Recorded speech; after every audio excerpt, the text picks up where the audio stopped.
Assalamualaikum warahmatullahi wabarakatuh. Halo teman-teman semua, selamat datang di podcast Gerakan Pemuda Indonesia. Bersama saya di sini Yohana Eva Sabatanti. Nah, pada kesempatan kali ini kita akan membahas mengenai pemuda dan kesehatan mental. Wah, penasaran nggak sih teman-teman sama tema yang kita bahas kali ini? Kan tema-tema ini relate banget dengan kehidupan kita sekarang. Untuk itu, teman-teman harus stay tune terus ya di podcast Gerakan Pemuda Indonesia dari awal sampai akhir.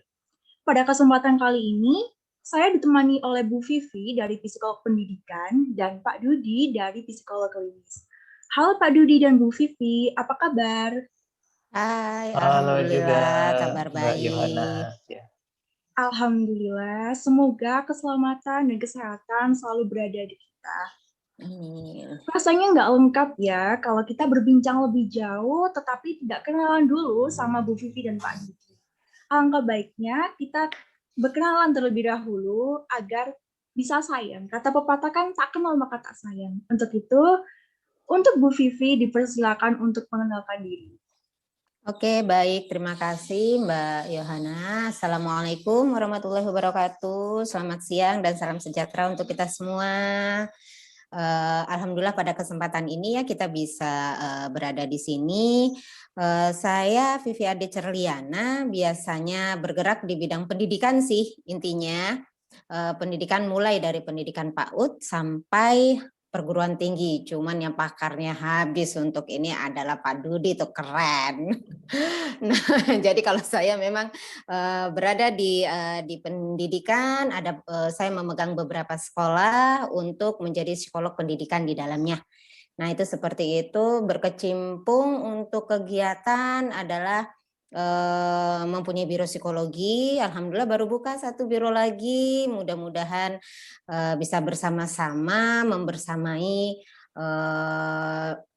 area psikologi ya intinya ya, karena itu bidangnya kita. Oke, seperti itu sih Mbak Yohana kegiatan saya dan sekelumit saya bahwa saya memang berada di pendidikan. Nah, itu seperti itu. Ya, terima kasih untuk Bu Vivi untuk perkenalannya. Lanjut untuk Pak Dudi dipersilakan untuk memperkenalkan diri terlebih dahulu. Oke, terima kasih Mbak Yohana ya. Assalamualaikum warahmatullahi wabarakatuh. Selamat pagi, selamat siang, selamat sore, selamat bahagia intinya ya. Dan selamat terus bertumbuh dan juga berkembang, salah satunya di kesehatan mental. Oke, saya Dudi Farudin. Gampangnya buat teman-teman kalau mau tahu saya sebenarnya ketik aja di Google DUDDY ya.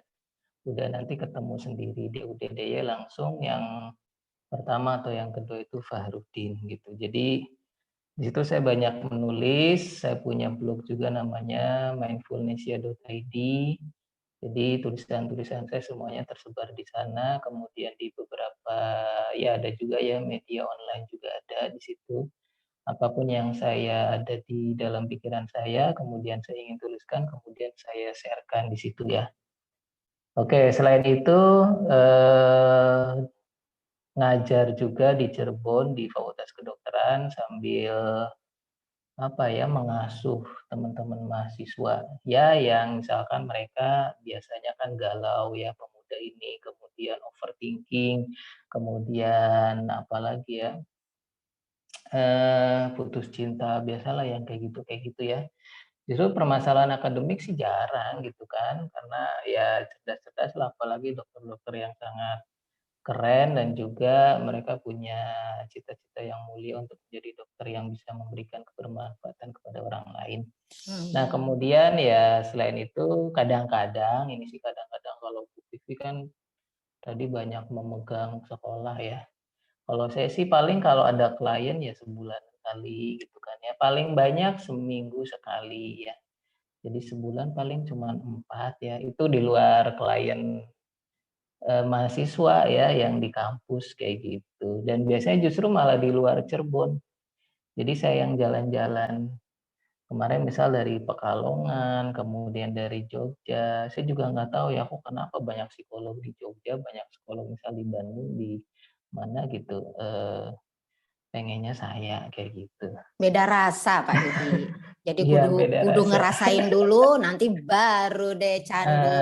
Oke. Jadi metodenya lebih ke arah home visit ya. Iya. Home visit, jadi ke sana lah kayak gitu. Mau di luar Jawa juga nggak apa-apa, saya kunjungin. Jadi itu ya, itu Mbak Yohana dan juga Bu Vivi. Oke, makasih. Terima kasih Pak Dudi atas perkenalannya. Teman-teman udah pada kenal pastinya ya dengan Bu Vivi dan Pak Dudi setelah perkenalan tersebut. Nah, tanpa berlama-lama lagi, kita langsung aja masuk ke pertanyaan-pertanyaan yang telah dimasukkan ke dari teman-teman. Terima kasih sebelumnya untuk teman-teman yang telah menyumbangkan pertanyaan untuk kita. Untuk pertanyaan yang pertama, untuk Bu Vivi dan Pak Dudi, yaitu mengapa sih orang-orang itu lebih memperdulikan kesehatan fisik dibandingkan kesehatan mental? Padahal kan kesehatan fisik dan kesehatan mental ini sama-sama penting, tetapi orang itu lebih menganggap penting kesehatan fisik. Mengapa hal tersebut terjadi? Untuk Pak Dudi, dipersilakan untuk menjawab terlebih dahulu. Bu Vivi dulu harusnya nih. Kan enak Oh, kalau Bu Vivi terlebih dahulu. Aduh, dia suka begitu deh. Jadi siapa dulu nih? Enggak deh. Boleh Bu Iya, Vivi, Kita boleh Pak atur Dudi. aja, enggak. Ini kalau saya ya Pak Dudi, ya nih teman-teman ya. Kalau saya berpikiran kenapa sih rata-rata tuh anak muda lebih terlihat dari fisik yang lebih diinin ketimbang mental kan begitu ya. Karena bagi saya itu kan terlihat dengan kasat mata. Jadi itu yang mereka jaga terlebih dahulu. Wah, ibarat kata kalau pengenalan kita melihat pertama udah di situ yang namanya jatuh cinta, di situ yang namanya aduh aku nggak suka, oh aku suka, wow pandangan pertama adalah sesuatu kan seperti itu ya. Nah terkadang dari pandangan pertama baru nanti itu melihat di karakteristiknya ini seperti apa. Nah kalau saya lebih melihatnya seperti itu. Mangga kalau Pak Dudi itu gimana Pak Dudi? Kalau saya sih melihatnya seperti itu ya, melihat orang pertama kali wow, keren. Tapi setelah itu diajak berbicara baru deh mulai kalau psikolog biasanya langsung menilai. Enggak Pak Dudi? Ya Pak Dudi, dipersilakan. Iya ya, ini juga menjadi challenge sebenarnya buat kita ya. Karena permasalahan sekarang justru permasalahan yang apa ya non communicable. Sebenarnya salah satunya non communicable disease itu atau penyakit yang tidak menular itu justru salah satunya depresi ya. Depresi itu akhirnya menjadi sebuah apa ya penyakit yang kemudian pada akhirnya bisa menurun ke gejala-gejala fisik termasuk ya suicide bunuh diri gitu. Jadi kalau dari saya tadi benar dari Bu Vivi juga ya gitu kan.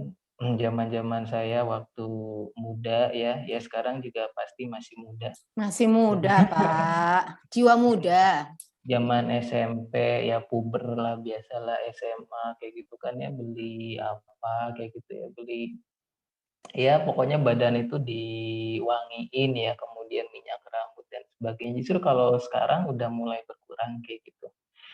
Nah, yang paling penting selain memperhatikan penampilan fisik, karena kurang ini juga pengetahuan ya, artinya tidak ada mata kuliah atau mata pelajaran ya yang kemudian diberikan kepada anak-anak muda ya, misalkan mulai dari tingkat SMP, SMA ya, terkait dengan kesehatan mental. Padahal kalau sekarang sudah sangat penting sekali gitu. Mereka perlu belajar yang namanya mengenal pikiran, isi pikiran ya, mengenal emosi, mengenal diri gitu kan.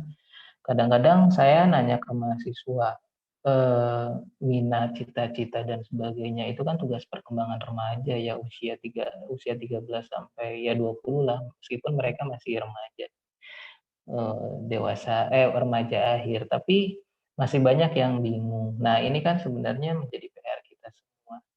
Nah, mungkin ini dengan Gerakan Pemuda Indonesia kan bisa mengawali ya untuk kemudian mewacanakan tentang literasi kesehatan mental buat teman-teman semua. Dan harapannya nanti Mas Nadiem juga mudah-mudahan mendengar ini ya, Atau nanti bisa di-forward ke Mas Nadiem untuk kemudian, membuat suatu kurikulum tertentu terkait dengan kesehatan mental dan memang menseriusi hal ini, mulai diajarkan di level yang paling dasar. Nah, gitu ya teman-teman ya. Ya, berarti kesehatan mental itu sebenarnya sangat krusial ya, Pak, karena bisa berdampak pada kesehatan fisik juga.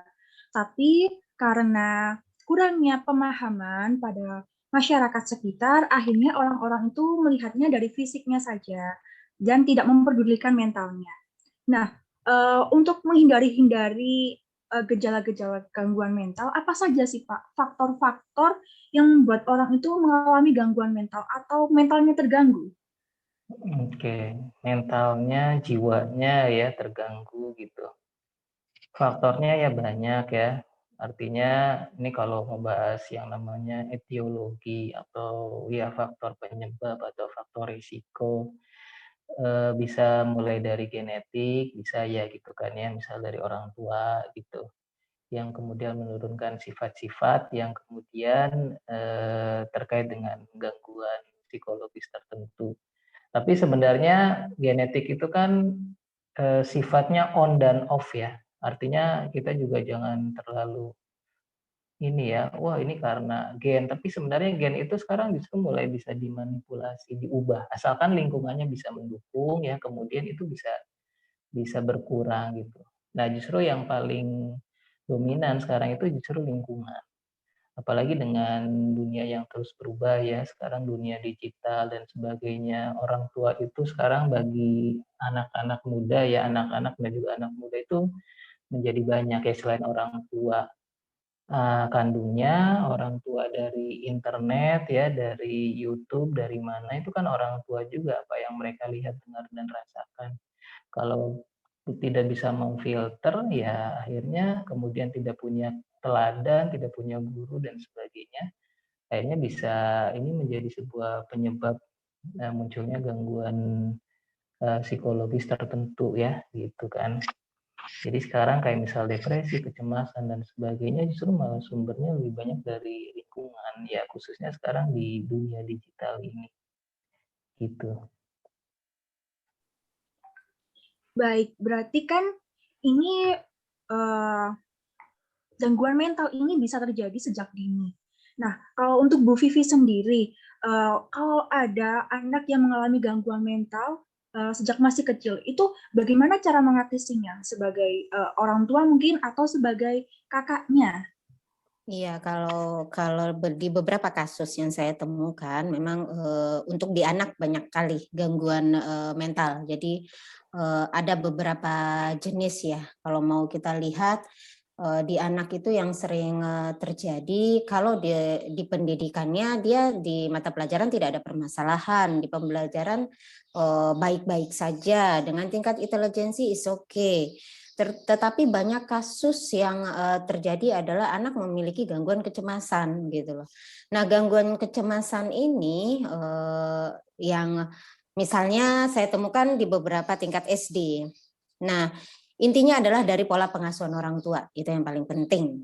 Jadi kalau kita mau melihat terkadang orang tua kalau misalnya datang ke saya selalu mengatakan, Miss Vivi, ini salahnya ada di mana ya? Gitu. Nah, itu seperti itu. Mencari salahnya ada di mana. Padahal begitu kita melihat dan kita telaah lebih lanjut, tidak ada permasalahan, tetapi dia muncul, kenapa tiba-tiba emosinya tinggi, kenapa dia tiba-tiba diam, merenung diri, dia kemana, nggak jelas. Nah, itu seperti itu. Nah, begitu dilihat ternyata muncul banyak di beberapa titik itu ya kecemasan. Ada beberapa anak dia cemas untuk menghadapi kenyataan hidup. Dan ada satu kasus saya yang memang sering terjadi juga mau bunuh diri ya padahal dia masih SD. Nah, jadi punya pemikiran seperti itu gitu loh. Nah, begitu ditelusuri ternyata ada salah satu orang tua yang memang terlalu apalagi perempuannya satu hari itu harus keluar 20.000 kata ya Pak Dudi ya. Jadi itu dimanfaatkannya banget. Jadi saking bawelnya si anak sih berpikir, oh sudahlah. Jadi berpikir ringkas. Nah, hal-hal seperti itu yang sering ditemukan. Kalau di anak banyak macam kalau kita lihat, tapi yang biasanya dia normal saja, tidak ada masalah, tetapi gangguan kecemasan adalah sesuatu hal yang memang harus kita rapikan, karena nanti ke depannya berawal di SD dia mengalami gangguan kecemasan, lalu nanti berlanjut nanti dia di SMP atau SMA itu lain lagi kasusnya, berawal dari sana. Nah, itu seperti itu. Terus ada lagi beberapa bully ya Pak Dudi ya, itu masuk juga ya, karena efeknya juga iya berlanjut itu ke sana. Nah, jadi itu banyak kasus. Jadi kebanyakan saya mendapatkan ada juga di beberapa yang saya lihat untuk di kesehatan mental ini mulai muncul itu di usia 15, berkisar 15 sampai 29 tahunan ya Pak Dudi ya, berkisar tuh segitu. Ada beberapa saya mendapatkan kasus akhirnya kasus misalnya dia dewasa awal atau remaja gitu kan, pemuda lah intinya, memiliki kelainan seksual. Nah, begitu ditelusuri sampai ke bawah, ya begitu. Ada beberapa yang diakibatkan karena bullying. Ada beberapa yang diakibatkan dia memiliki kecemasan untuk menghadapi kenyataan yang sebenarnya. Seperti apa sih kehidupan itu, dan semua bertitik tolak dari pola pengasuhan. Kalau saya melihatnya seperti itu. Mangga mana tahu Pak Dudi ada tambahan? Enggak, untuk Pak Dudi, dipersilakan. Iya, tadi pola pengasuhan juga sangat ini ya, poin pentingnya memang di situ. Makanya tadi saya mengatakan di era sekarang itu anak itu punya banyak orang tua ya. Artinya kalau misalkan orang tuanya tidak bisa memberikan pola asuh yang sesuai ya, yang tepat, pola asuh yang sesuai itu berarti kan menyesuaikan dengan zamannya, kayak gitu, tidak terus belajar, mengupdate dan yang lain-lain. Kadang-kadang kan pola asuh orang tua ya karena saya diberikannya dulu sama orang tua saya kayak gini, akhirnya saya terapin ke anak saya, kan itu udah zamannya juga berbeda gitu. Padahal sekarang justru dengan zaman yang kalau ada istilahnya VUCA ya, VUCA itu volatile, rapuh, kemudian uncertain, tidak pasti gitu ya. Kemudian apa namanya, kompleks ya, kemudian ambigu, masa depan juga tidak jelas. Kemudian banyak sekali apa namanya, tantangan gitu kan, berbeda dengan zaman-zaman orang tua mereka dulu. Kalau misal mereka tidak belajar ya udah gitu. Akhirnya anak kan nyari orang tua, anak muda ya nyari orang tua yang lain gitu. Nah, di situ kalau misalnya tidak kekurang bisaan dari anak memfilter, memilih, mengolah, kemudian mengelola dirinya gitu. Kalau misalkan dia punya fondasi yang kuat sih it's okay ya. Tapi kalau fondasinya nggak kuat, rapuh, ini yang kemudian akhirnya keseimbangan psikologi mereka tergerus. Nanti bisa masuknya ya awalnya dari stres dulu, tapi habis itu dari stres kan muncul ke yang lain-lain, kecemasan, depresi, bahkan mungkin ke gangguan jiwa berat ya, schizophrenia, paranoid. Saya kemarin juga punya kasus 2 mahasiswa ya, usia mah masih muda, 19 sama 23. Dua-duanya paranoid. Nah, itu. Apakah sudah cukup, Pak? Cukup, cukup. Iya. Sebenarnya bisa dilanjutin, cuma nanti waktunya habis. Oh, enggak habis ini, Pak. Ini mengenai tadi kan dibilang harusnya fondasinya kuat. Nah, itu bagaimana sih Pak caranya membuat mulai dari kecil sampai dewasa sampai tua mungkin membuat fondasi yang kuat agar kita itu sehat secara mental? Iya, fondasinya kalau kita bikin rumah itu kan ya berarti apa namanya, mencari bahan bangunan yang terbaik ya. Kemudian kita lihat juga sifat tanah, karakter dan sebagainya gitu. Nah, maka kemudian fondasi yang kuat ini buat anak muda ya, artinya ketika mempersiapkan keluarga itu ya mulai dari memilih pasangan sebenarnya. Harus benar-benar dari situ fondasinya. Ya termasuk kitanya pun apa ya, terus bertumbuh dan juga berkembang, terus belajar ya individu ya kitanya. Misal Mbak Yohana atau teman-teman GPI yang lain, itu fondasinya sebenarnya di situ ya.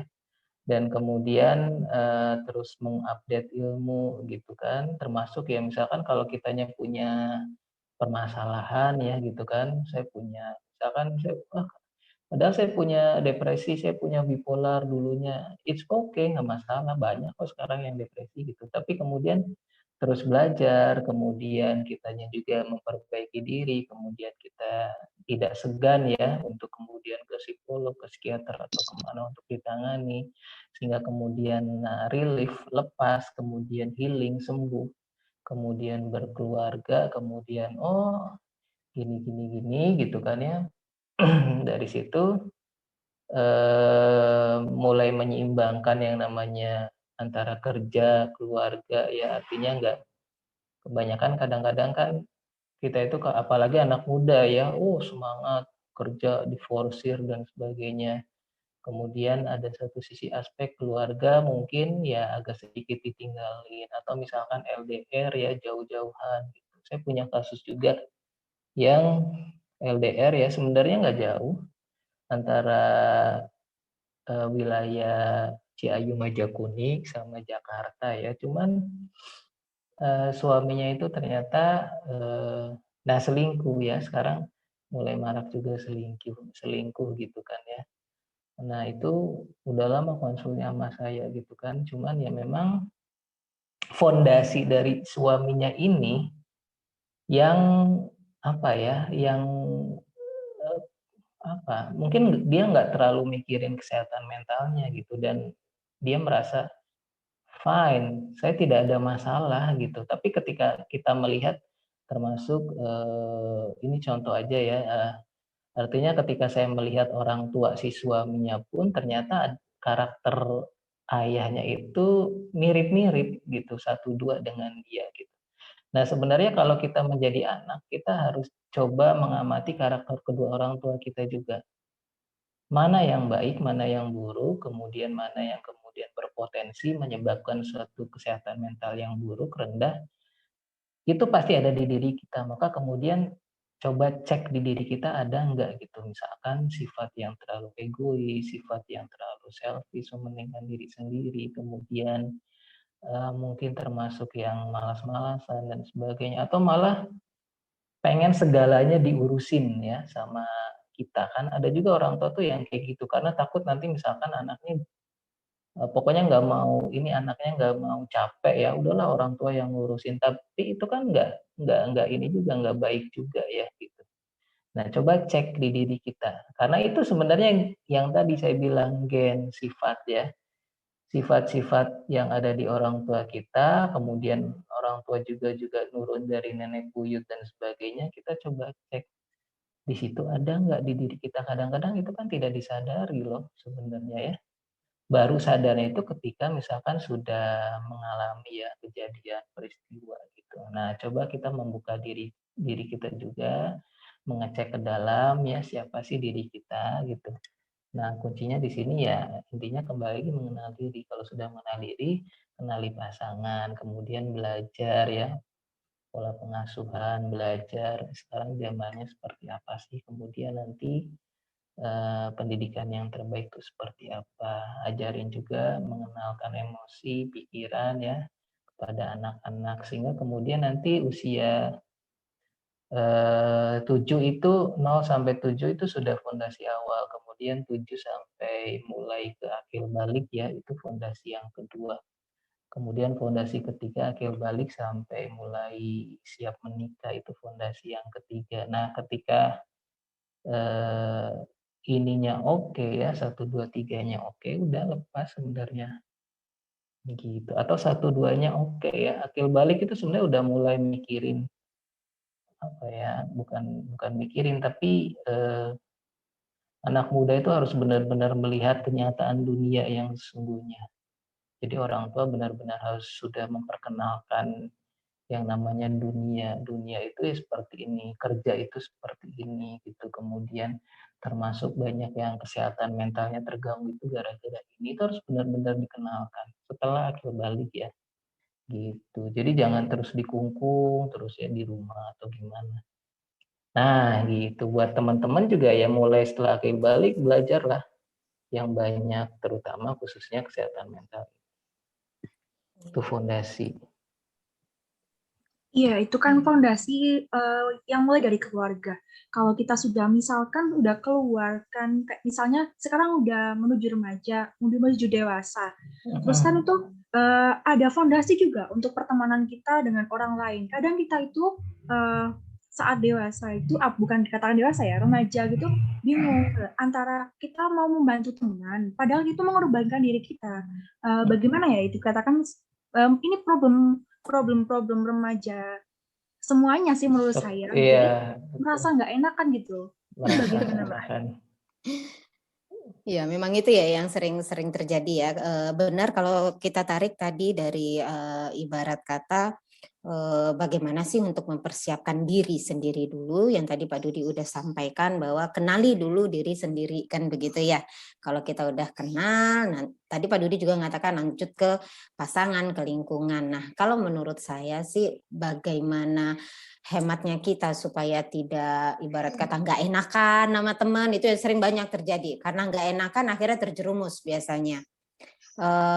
Salah satu jalan adalah mungkin bergaulah dengan orang-orang yang memiliki pemikiran positif membangun. Nah, itu seperti itu ya. Karena pada saat kita berteman di tempat yang positif, insya Allah kita juga akan tertarik untuk melakukan kegiatan-kegiatan positif, tetapi positif yang memang ibarat kata bisa mengembangkan apapun potensi yang kita miliki. Nah, itu seperti itu. Nah, di satu sisi juga mungkin dari kesehatan mental ini sih kalau perkiraan saya ya Pak Dudi ya gitu ya. Jadi itu bergaul dengan orang positif mungkin menjadi salah satu jalan untuk kita yang perasaan-perasaan gak enak itu insya Allah bisa kita kurangin ya. Ibarat kata aduh gak enak diajak nongkrong sampai tengah malam, taunya yang dilakukan ya kita nggak tahu, wallahu alam bisawab. Tapi kalau tengah malam untuk ngaji nggak masalah ya Pak Dudi ya. Mana tahu mau ke masjid gitu ya, mau ini gitu. Nah jadi insya Allah hal-hal yang bersifat positif. Pada saat itu yang menjadi kendala bagi para remaja biasanya saya tidak bisa nih untuk menahan diri. Nah, kita kembali yang seperti Pak Dudi katakan di awal tadi, yang tadi dikatakan bagaimana kita mengenali diri kita. Itu yang sangat penting. Jadi kenali diri kita terlebih dahulu. Misalnya ada sifat atau karakter yang memiliki karakter aku kalau misalnya nggak enak. Kalau yang teman mengajak, aku mengatakan tidak itu susah banget.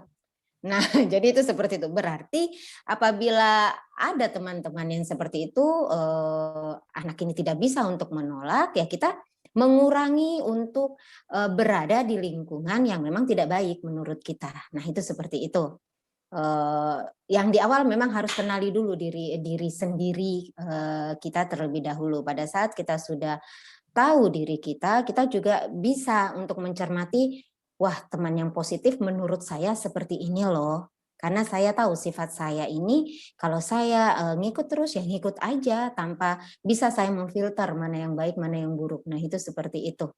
Mana tahu ada tambahan Pak Dudi, kalau saya sih melihat lebih cara bergaul ya gitu loh kalau di pemuda.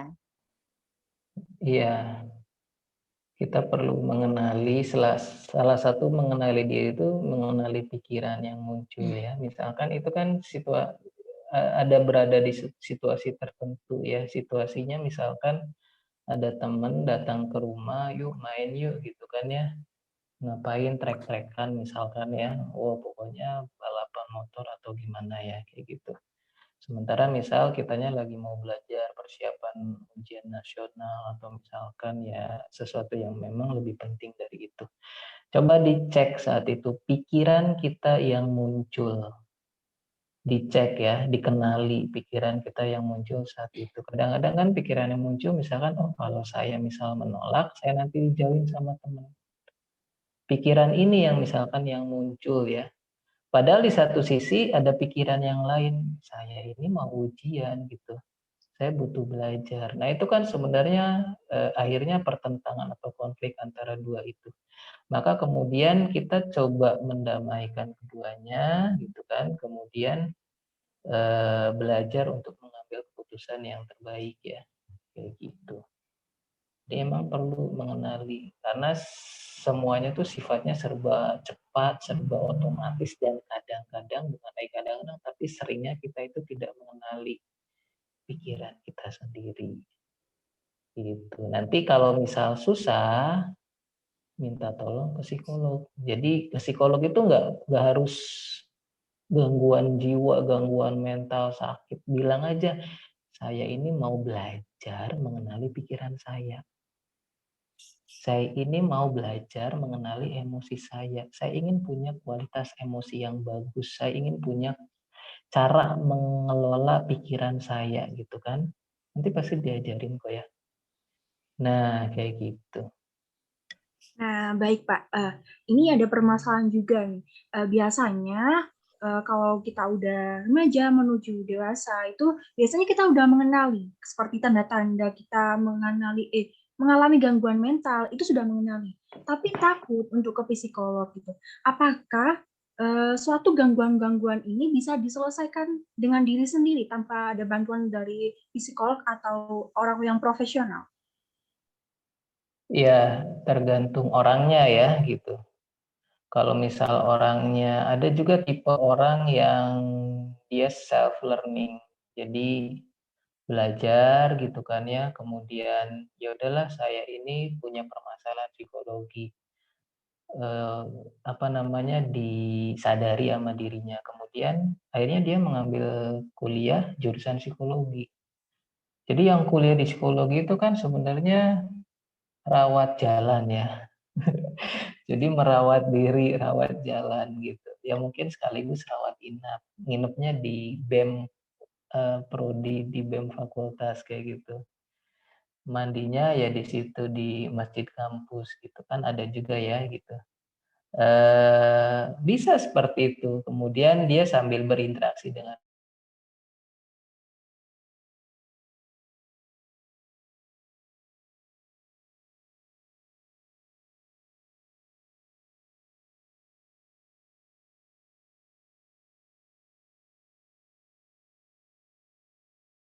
kan merekanya apa ya ke, apa ya kadang-kadang tidak terlalu memberitahu. Cobalah kita yang terus bertanya ya. Eh, Contoh misalkan kalau ini bedanya antara psikiater sama psikolog. Psikiater itu ngasih obat, psikolog enggak ya. Kadang-kadang kalau saya malah ngasih resep, misalkan makan apa, minum apa, kayak gitu ya. Bukan obat, tapi eh, kan apa makanan-makanan yang mengandung makro atau mikronutrisi yang baik untuk kesehatan mental. Saya resepin biasanya. Yang paling gampang misal tempe, telur gitu, atau misal cukup apel. Kalau misal ke psikiater, ya dikasih obat kan ya.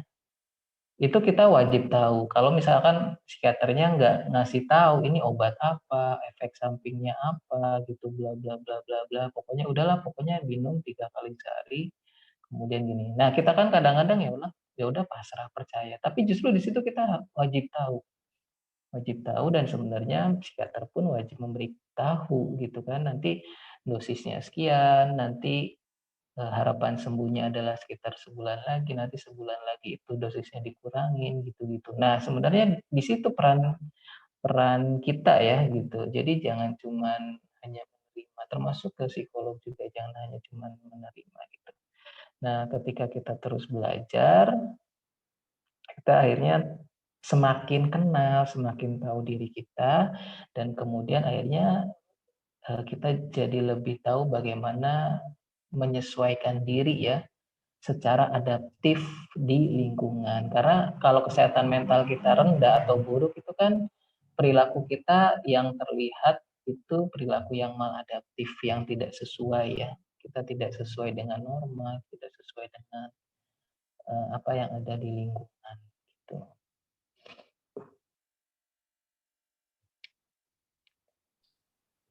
Kalau menurut Bu Vivi, bagaimana pandangan Bu Vivi mengenai hal tersebut?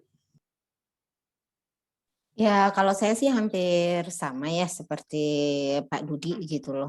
Dalam artian memang di sini adalah tenaga ahli yang bisa untuk melihat apa yang mereka butuhkan, teman-teman butuhkan. Tetapi kita sekarang memang harus yang seperti saya bilang waktu di awal saya dapat materi ini, wah alhamdulillah para pemuda sudah melek kan gitu. Itu juga saya juga dapatnya dari Pak Dudi dalam artian ada kasus saya tentang remaja yang memang dia kalau tidak diselesaikan, permasalahan awalnya hanya kecemasan, lalu emosinya yang tidak stabil. Tetapi kalau tidak diselesaikan dan dia tidak paham dengan dirinya sendiri, itu akan munculnya ke kelainan seksual. Nah, jadi alat tes itu terlihat gitu loh. Nah, itu enaknya kalau psikolog ya Pak Dudi ya gitu ya. Orang nggak kenal kita, kenal baru berapa jam, kita tahu gitu loh. Wah, ini kalau terus tidak dilakukan stimulasi yang tepat, efek berlanjutnya di dalam dirinya memiliki kelainan suatu seksualitas misalnya. Jadi hal-hal seperti itu yang perlu dipahami oleh teman-teman. Nah, sama seperti yang Pak Dudi katakan tadi gitu loh. Memang harus melek sekarang ya. Udah alhamdulillah Betul, ini betul. ada materi ini tuh alhamdulillah. Makanya saya kemarin bilang sama Pak Dudi ini ada ini gerakan pemuda yang memang untuk melek nih, udah cashman-nya ada melek ini gitu. Ayo deh sama-sama kita kita iniin. Bismillah, insya Allah dengan semakin beragamnya edukasi tentang kesehatan mental ini, kita juga semakin tahu banyak gitu loh. Jadi memang harus sudah melek, sudah cukup deh tidur panjangnya gitu ya. Jadi biar pada tahu wanti-wanti dari awal gitu ya. Wah nanti saya nggak mau nih. Kalau saya memiliki kayak gini, wah saya begini nih, saya begini nih. Jadi prepare diri gitu ya Pak Dudi ya. Jadi untuk menjauhi akhirnya akan muncul sendiri. Oh iya untuk menjauhi itu adalah hal-hal yang seperti ini, seperti ini, seperti ini. Insya Allah bisa terfilter dari dininya gitu loh. Kalau saya sih menyikapinya seperti itu. Iya, iya. Ini Itu kemarin Pak Dudi ini yang buat PR sama saya. PR, PR yang mana ya? Iya, PR biasa yang di pondok Pak Dudi. Jadi memang Oh, iya, saya iya, iya. kebetulan memegang beberapa pondok. Jadi ya itu memang saya bilang sama BK-nya Iya, kudu melek kudu yang melek, namanya betul. kesehatan. Iya, kudu melek. Harus dibuat ya di apa kurikulum ya gitu Iya, kan ya. Jadi betul. nggak harus nunggu dari atas ya, kita bottom up lah istilahnya gitu. Kalau sekarang juga kan kayak COVID lah, buat karantina kan nggak harus dari atas, kita bisa Iya. mengajukan ya, termasuk kesehatan mental ini gitu ya. Iya, karena saya di pendidikan juga ada juga beberapa kebebasan. Mungkin Pak Dudi juga pernah baca, ada kebebasan kok diberikan ke para penentu pengelolaan lembaga kan begitu ya.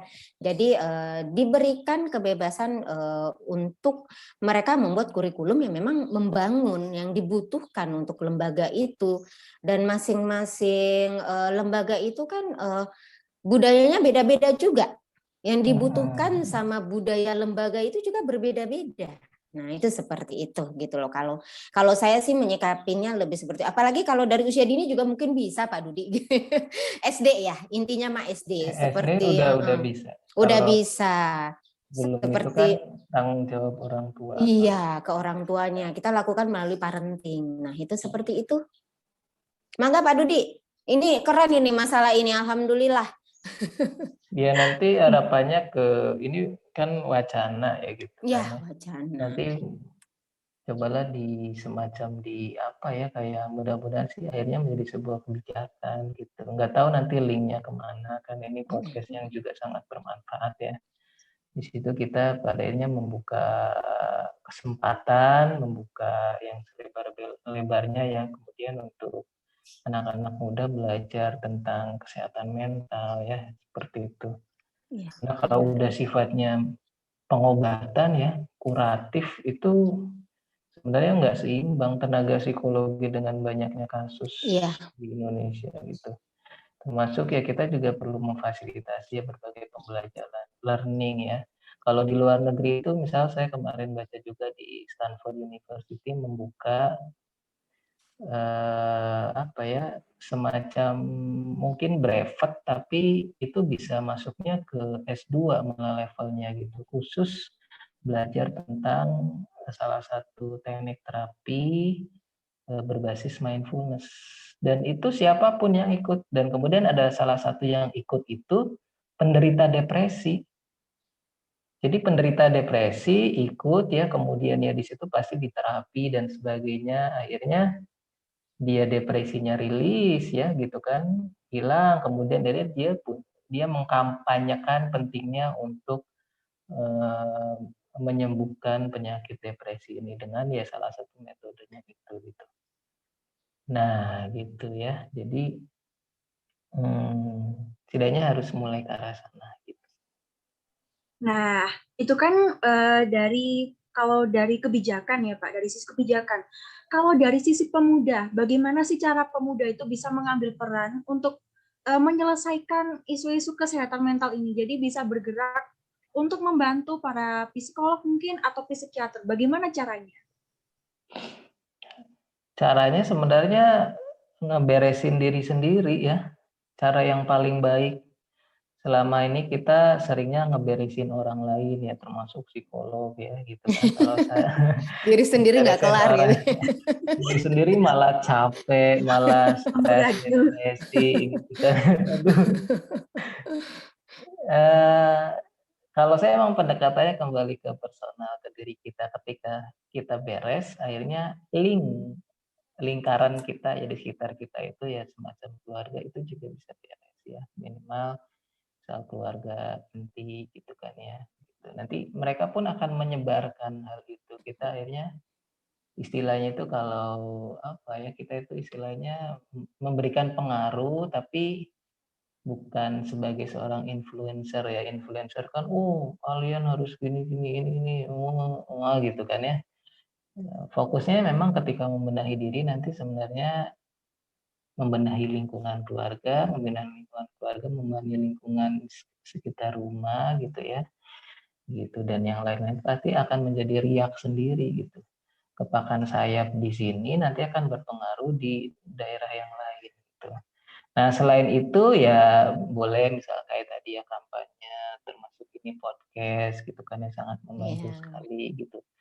Kemudian yang lain-lain gitu, ini juga bisa dilakukan ya, termasuk menulis buku kan. Ya, buku. Sama saya baca buku, sekarang banyak sekali buku-buku unik ya, termasuk yang kemarin itu salah satunya dari penulis di Korea ya, anak muda juga. I want to eat, I want to die, but I want to eat apa tokipoki, nah kayak gitu. Dia penderita depresi yang judulnya unik ya bukunya gitu. Jadi itu buku yang obrolan dia dengan psikolog atau psikiater dia. Saya pengen meninggal tapi saya juga pengen makan makanan khas ini gitu kan. Nah itu juga bisa menjadi edukasi buat teman-teman Iya. anak muda yang lain. Berarti memacu dan memicu literasi ya tentang kesehatan mental tersebut. Nah, itu seperti itu sih tepatnya. Ya, atau bikin media-media TikTok atau gimana ya gitu kan ya. Mungkin kalau yang udah ini kan bingung kalau anak muda kan sekarang kreatif. Nah, tinggal minta idenya ya dari mereka nih gitu kan ya. Ide alur apa namanya ceritanya gitu kan, karena kasus-kasusnya yang megang adalah ya psikolog-psikolog. Nanti dibuatin storyline, kemudian nanti gimana ininya ya alurnya gitu. Nah, itu sama kreativitas anak muda gitu. Mungkin Iya, Bu benar. Vivi ini ya, Oh, Bu silakan Vivi. monggo. Kalau saya ya sama diri sendiri dulu gitu loh. Baru kita bisa untuk meracuni yang di sekitar ya, racunnya racun baik ini gitu. Itu bahasa pendidikannya Pak Munif Khatib biasanya. Jadi mudah-mudahan sih kalau saya sih berpikir menjadilah seorang pemuda yang memang bisa membuat suatu perubahan di sekitar, minimal diri sendiri sudah berubah, mengajak satu atau dua orang atau berada di dalam suatu komunitas gitu loh. Benar yang Pak Dudi katakan bahwa lakukanlah berbagai macam cara, apakah dari model yang seperti ini. Dan kalau untuk diri sendiri kita melakukan nulis, kalau menulis itu lebih asik ya, saya tidak ada waktu. Kelihatannya Pak Dudi, aduh, harus dikerangkeng dulu baru bisa dilakukan menulis. Nah itu seperti itu. Nah, kalau saya sih lebih ke literasinya sih. Itu sesuatu hal yang bagus, mungkin karena pengen menulis sampai sekarang belum, dan harus kelihatannya harus Pak Dudi. Apalagi kalau kami sih berperangnya kepada orang tua ya, bukan berperang ya, lebih membuka, meraih teman-teman orang tua untuk melakukan dan datang untuk parenting aja itu udah susah sekali gitu loh. Ya kalau saya misalnya di dasar ya, saya di dasar. Nah kalau di dasar perjuangan kami adalah mengambil para orang tua, karena banyak kasus munculnya itu dari pola pengasuhan. Nah baru nih gitu loh, saya sih berharap dengan yang seperti ini orang tua juga ikut, jadi bisa melek juga gitu. Jadi alhamdulillah semua lini bisa melek untuk kesehatan mental ini gitu loh.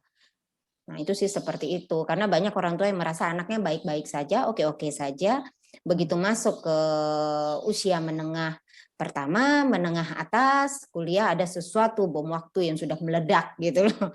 Nah itu baru, oh anak aku ada apa? Nah saya selalu bertanya, antum kemana kemarin waktu di usia dininya? Nah, belajar ya. iya, makanya ini masih terus berperang bersama teman-teman orang tua, mengajak untuk selalu kita lakukan parenting, memperkenalkan di golden age-nya itu seperti apa, hasilnya nanti ya seperti ini gitu. Jadi memang berperannya itu memang dari dasar banget, itu seperti itu Mbak Yohana. Pak Dudi mana tahu ada masukan, kok saya mah anak-anak ini dasar banget, mengambil orang tua aja, aduh, pengorbanan. Bismillah bersama-sama. Iya, kalau tentang literasi mungkin menurut saya itu sudah banyak Bu mengenai literasi yang mengenai kesehatan mental di Instagram, di TikTok itu sebenarnya ada, tapi yang respect terhadap hal tersebut itu masih sedikit. Jadi mungkin jika mereka mengalami hal seperti gangguan-gangguan mental, mereka baru mencari. Ketika belum terjadi, mereka enggan mencari. Itu mungkin yang menjadi penyebabnya. Literasinya tidak berlanjut. Ya. Betul. Literasinya belum nyampe ke dirinya gitu, hanya berupa tulisan. Orang baru sadar itu ketika sudah mulai terjadi sesuatu biasanya. Ya termasuk kayak penyakit-penyakit fisik juga kan ya. Oh saya kena gula, saya kena hipertensi. Ya awalnya misalkan gara-gara jatuh, gara-gara luka nggak sembuh-sembuh kayak gitu. Nah itu, ya nggak apa-apa lah. Itu juga nggak apa-apa, habis itu sadar, habis itu berubah nggak apa-apa gitu. Oke. Ini untuk yang terakhir, untuk Bu Vivi dan Pak Dudi, bagaimana sih kiat-kiat untuk kita semua agar bisa sehat fisik dan juga sehat mental juga? Bagaimana caranya agar bisa seimbang antara kesehatan fisik dan kesehatan psikis? Untuk Bu Vivi mungkin terlebih dahulu, karena Bu Vivi yang lebih dasar dari terlebih dahulu. Kalau dasarnya banget memang parenting bagi saya sangat penting gitu loh. Jadi pada saat anak-anak parenting itu bukan hanya peran orang tua itu sampai dasar ya, untuk benar-benar kita bisa merapikan. Makanya parenting di usia TK gitu ya, golden age-nya gitu kan, itu sangat penting gitu loh. Nah masuk ke dalam sekolah dasarnya. Nah sekolah dasarnya ini ibarat kata kita untuk merapikan orang tua yang banyak keinginan nggak sadar bahwa itu yang akhirnya mempush anak untuk jadinya muncul stres pada anak, akhirnya menumpuk di kecemasan. Nah itu hal-hal seperti itu. Kalau saya sih dasar yang memang benar-benar kita lakukan itu di parenting. Pergerakan parenting sekarang sudah banyak sekali, dan memang kudu digetok iya gitu ya. Dalam artian kami bisa kok membaca, kami bisa kok ini, cuman terkadang oke, teman-teman orang tua bisa untuk melakukan membaca, tetapi terkadang kalau tidak bersama-sama girohnya itu tidak ada. Nah, saya lebihnya ke situ ya. Nanti berikutnya bisa nanti Pak Dudi untuk yang di pemudanya nih Pak Dudi. Akhirnya kan kalau saya di dasarnya ya memang harus berjuang nih di bawah gitu loh. Dan satu itu PR dari Pak Dudi untuk memasukkan ke dalam kurikulum. Insya Allah saya masukkan Pak Dudi, siap. Oh siap, nanti saya mengajar di mana Siap. kebetulan ya di ponpesnya. Iya, di beberapa pondok insya Allah nanti Siap, saya siap. memasukkan untuk ininya. Mangga Pak Dudi kalau untuk yang ininya. Oke, menyeimbangkan ya antara kesehatan fisik, kesehatan psikis ya. Dua-duanya sebenarnya memang tidak dipisahkan. Kalau mengacu dari WHO sendiri kan kesehatan itu kan whole ya, whole itu menyeluruh. Artinya menyeluruh itu kan bio, psiko, sosio, spiritual ya, apalagi nih. Bio itu ya fisik, biologi. Psiko itu psikologis, kemudian sosial ya, artinya kita psikososialnya bisa memberikan manfaat, bisa berbaur ya, kemudian termasuk bisa bekerja gitu kan. Ada orang yang gangguan jiwa berat kan, misal schizofren kan nggak bisa bekerja gitu.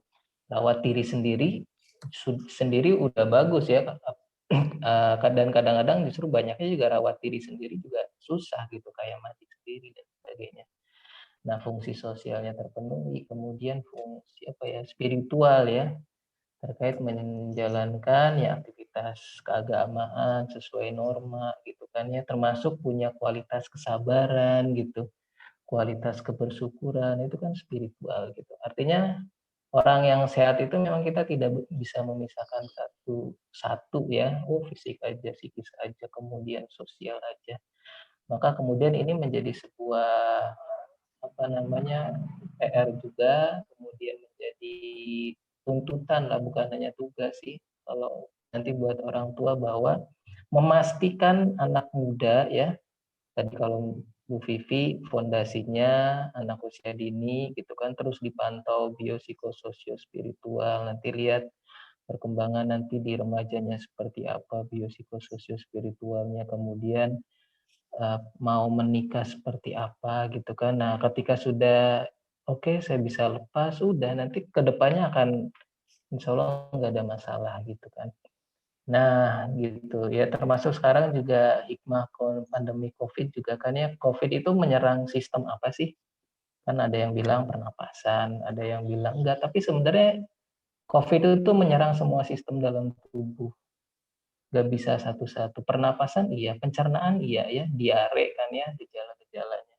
Sistem saraf iya, delirium, termasuk gangguan kesadaran, kemudian yang lain-lain ya, termasuk menyerang sisi psikologisnya juga, menyerang sisi sosialnya juga, spiritual gitu. Artinya kita belajar dari COVID ini ya, bahwa kesehatan itu memang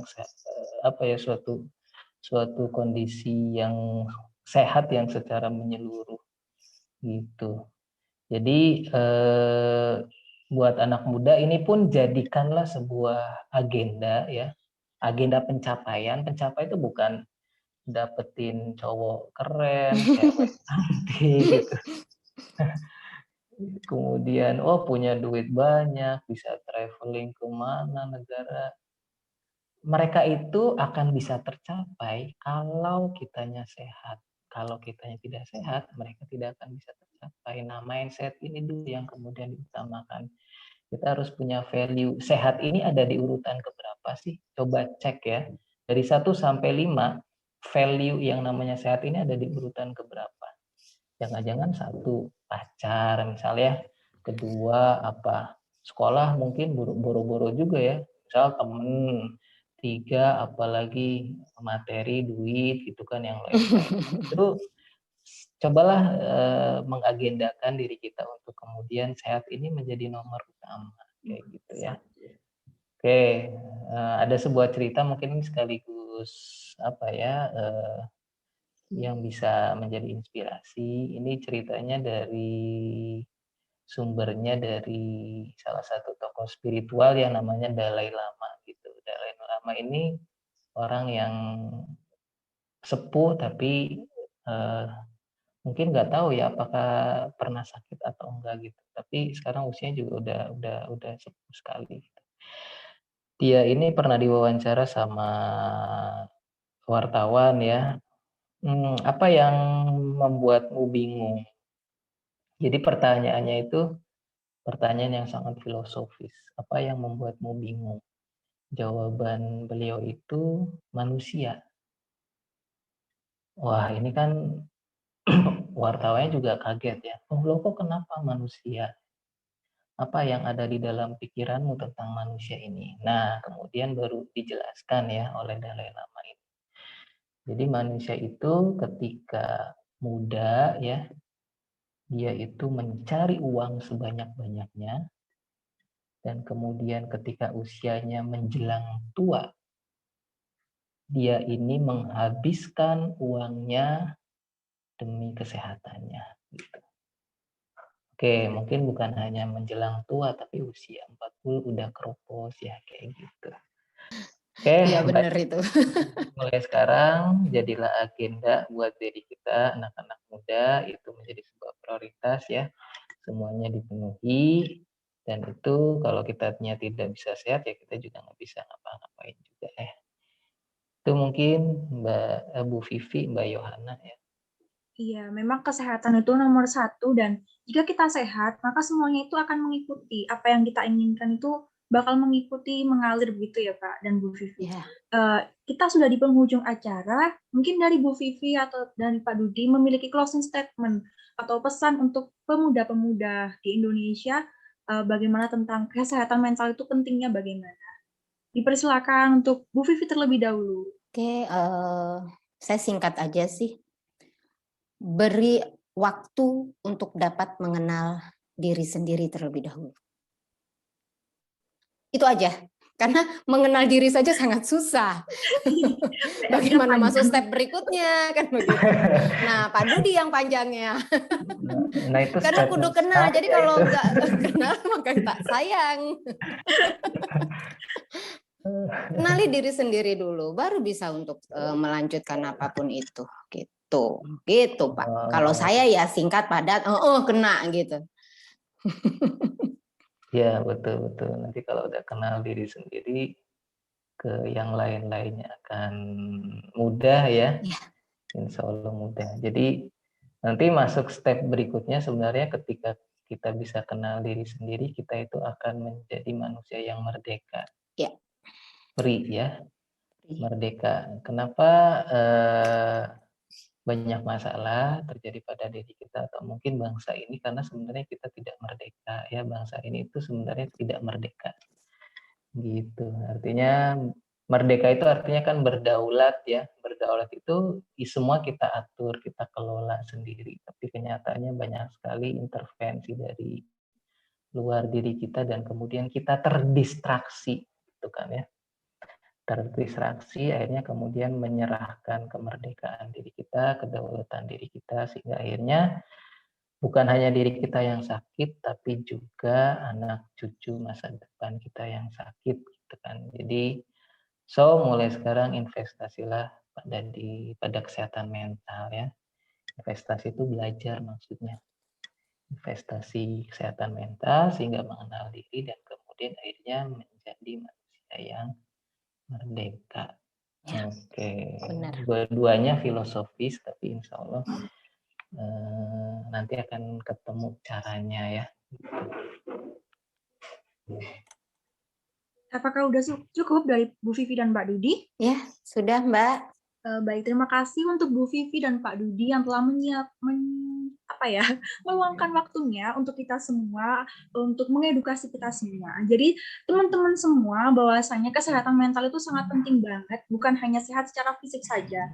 Lalu kesehatan mental itu bisa kita dapat dari sejak dini, jadi dari pengasuhan pola asuh orang tua dan dari diri kita sendiri. Sebelum kita memerdekakan orang lain, kita harus memerdekakan diri kita sendiri. Kita harus mengenali diri kita sendiri dulu sebelum mengenali orang-orang lain. Iya, Mungkin itu. betul. Semangat. Terima kasih untuk Bu Vivi dan Pak Dudi. Iya, sama-sama Mbak Yohana. Wassalamualaikum warahmatullahi wabarakatuh. Waalaikumsalam warahmatullahi wabarakatuh. Warahmatullahi wabarakatuh. Oke. Udah selesai Pak Dudi dan Bu Vivi. Udah ya. Ya, Oh, boleh cepet live. dong jam 3 nih. Ya, sudah 1 jam, Pak. Hampir 1 jam. Hampir 1 jam ya. Oh, Oke foto deh. dulu katanya, Pak. Oh iya, foto-foto. Sebentar, ini untuk Mas Gilang, apakah difotokan Mas Gilang atau dari saya sendiri? Boleh dari Mbak Yohana aja. Mas Gilang dan Mbak Hayatun Nufus ikut foto juga apa tidak? Ikut semuanya, masa Ayo, on cam. nggak ikut? Ayo, ini untuk terakhir. Ini tuh base camp-nya di mana sih? Belum ada, Pak. Jadi, kita ini statusnya volunteer. Dan kalau di BPI sendiri itu sepertinya dibentuk waktu pandemi. Oh, iya.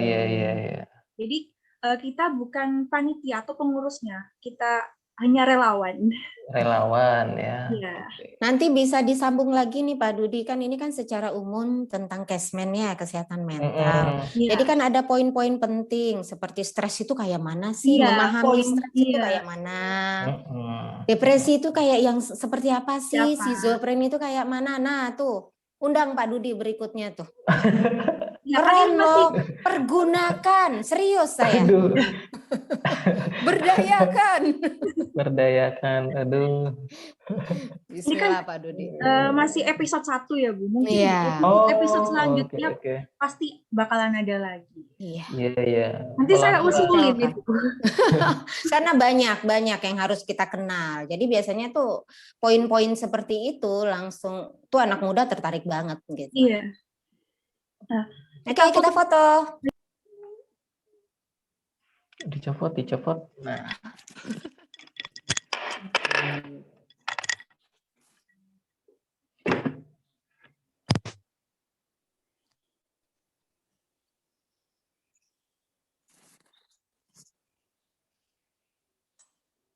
Oke.